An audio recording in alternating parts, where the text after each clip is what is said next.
আসসালামু আলাইকুম, সবাই কেমন আছেন? অবশ্যই ভালো আছেন। আমরা আল্লাহর রহমতে ভালো আছি। কিছুদিন আগে হইতেছে আম্মু, আমি আর সিজদামণি আমরা একটু ১ নাম্বার প্রিন্স বাজার গিয়েছিলাম। তখন হইতেছে একটু ভিডিও করেছিলাম যাওয়ার টাইমে। আমি যখনই বাহিরে যাই তখন ভাবি কি যে আজকে ভিডিও করে নিয়ে আসবো। তো গেলে আর ভিডিও করা হয় না। কারণ আগে যখন প্রথম ভিডিও করা মানে ভিডিও নিয়ে কাজ শুরু করেছিলাম তখন দেখা গেছে কি বাহিরে গেলে ভিডিও করতে না খারাপ লাগতো না, ভালোই লাগতো। যখন তখন ভিডিও করে নিয়ে আসতাম। তো এখন যখন ভিডিও করতে অভ্যাস হয়ে গেছে, এখন আর বাইরে গেলে ভিডিও করতে ইচ্ছা করে না। তখন মনে হয় কি ভিডিও করব, কেমন লাগতেছে এই সেই এগুলো ভেবে আর ভিডিও করি না।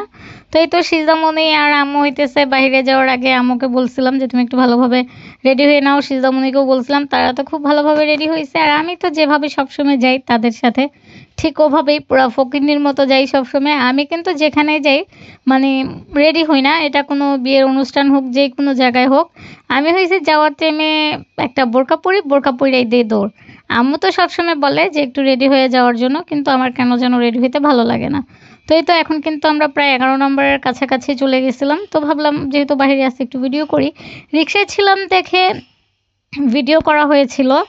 আবার দেখা গেছে যে বাহিরে থাকলে করা হতো না। তো ওইদিন যাওয়ার পরে হইতেছে আমরা প্রিন্স বাজার যাই। একটু ১ নাম্বারের মাজারের একটু কাছাকাছি গিয়েছিলাম। তবে মাজারের সামনে যাই নাই। এত পরিমাণ ভিড় ছিল, মানে ইচ্ছে থাকলেও না বাহিরে গেলে আর যেতে ইচ্ছা করে না। আর এখন যেহেতু সামনে কুরবানির ঈদ, দেখা গেছে যে প্রচুর ভিড় বাহিরে। সবাই কেনাকাটা করে, কেনাকাটার জন্য বাহিরে যায়। আর আমার আগে থেকেই কেন যেন কেনাকাটা বা বাহিরে অনেক ঘোরা এগুলো ভালো লাগে না। বিশেষ করে আগে হইতেছে আমার কাছে মাঝে মধ্যে সন্ধ্যার পরে রিক্সায় ঘুরতে ভালো লাগতো। প্রায় সময় আম্মুকে নিয়ে যাইতাম বাহিরে, একটু ঘুরে আসতাম রিক্সায়। তবে এখন না এগুলো আর কিছুই ভালো লাগে না। কেন যেন একদম পাইনসা হয়ে গেছি, বুঝলাম না। আর আমি এরকম অনেক দেখেছি মানে যারা হইতেছে আগে একটু ভালো থাকে, যাদের একটু ঘোরাঘুরি করতে ভালো লাগে। পরে যদি কোনো রকম বাই চান্স কোনোভাবে তাদের মানে জীবনসঙ্গীটা যদি হয়ে যায় পাইনসা, তাহলে তাদের জীবন কিন্তু পুরাই পাইনসা। পরে দেখা যায় পাইনসা মানুষের সাথে থাকতে সে নিজেও একদিন চেঞ্জ হয়ে পাইনসাই হয়ে যায়। তো আমারও ওরকমই হয়ে গেছে, একদম পাইনসা হয়ে গেছি। তো এখন আর তত একটা ভালো লাগে না। আর এই তো যখন আমরা প্রায় ২ নাম্বার স্টেডিয়ামের কাছাকাছি গিয়েছিলাম, তখন সিজদামণি বলতেছিল যে একটু সামনে গেলে বাবুল্যান্ডের ভিডিও করো। যেহেতু সিজদামণির বাবুল্যান্ডটা অনেক পছন্দ, তবে দুঃখের বিষয় হইতেছে বাবুল্যান্ডের সামনে দিয়ে আর রিক্সাটা যায়নি। রিক্সাটা হইছে আগেই ঘুরে গেছিল। আর এই তো আমরা কিন্তু প্রিন্স বাজারে গিয়েছিলাম, ওখানে আর ভিডিও করিনি। ওইখান থেকে চলে গিয়েছিলাম একটু সামনে আরকি মাজারের কাছাকাছি। ওখানে হইতেছে আম্মু একটু সবজি বাজার এগুলো দেখতেছিল। ভাবছিলাম কি যেহেতু আসছি একটু টুকটাক কিছু কেনা লাগলে আমরা কিনে নিয়ে যাই। কি আর কিনবো, সেখানে তো মানে সবকিছুর এত পরিমাণ দাম। আমাদের বাসার এখানে তো তারপরও সবকিছু কম দাম, কিন্তু ওখানে অতিরিক্ত দাম।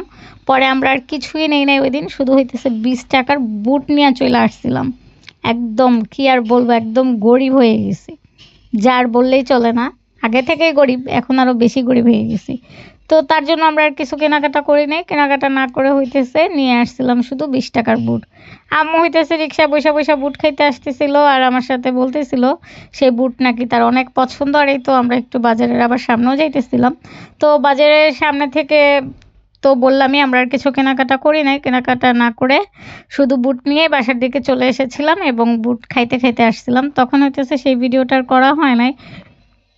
ওই যে বললাম যে আগে কেন যেন মনে হইতো যে ভিডিও করি। আর ওই যে পিছনে কিন্তু ২ টা কুকুর মারামারি করতেছিল অনেক। আর সিজদামণি বলতেছিল যে দেখো কুকুর ২ টা মারামারি করতেছে। পরে হইতেছে আমি ওদের একটু ভিডিও করি আরকি। আমি হইতেছে ওইদিন লেবু নিয়ে আসছিলাম এত কমে, আর এই বাজারে গিয়ে দেখি ১ নাম্বার বাজারে লেবুর দাম আরও অনেক। মানে শুধু লেবুর দাম না, সবকিছুরই অনেক দাম। তার জন্য আমরা আর কিছু নিলাম না। দাম তো মানে বেশি হতেই পারে, তবে অতিরিক্ত দাম মনে হইতেছিল আমার কাছে। তার জন্য আর কিছু কিনলাম না। না কিনে হইতেছে একটু ভিডিও করলাম। ভিডিও করে আবার আমরা আমাদের মতো করে কিন্তু বাসায় চলে এসেছিলাম। অবশ্য আজকেও একটু বের হইছিলাম আম্মুকে নিয়ে। আজকে একটা দরকারে বের হইছিলাম, সেটা আমরা আর নাই বলি কিসের জন্য বের হইছিলাম। তো বের হয়ে আবার বাসায় চলেও এসেছি। তো আমার আজকের ভিডিওটা এতটুকুই ছিল। সেই পর্যন্ত সবাই ভালো থাকুন, সুস্থ থাকুন।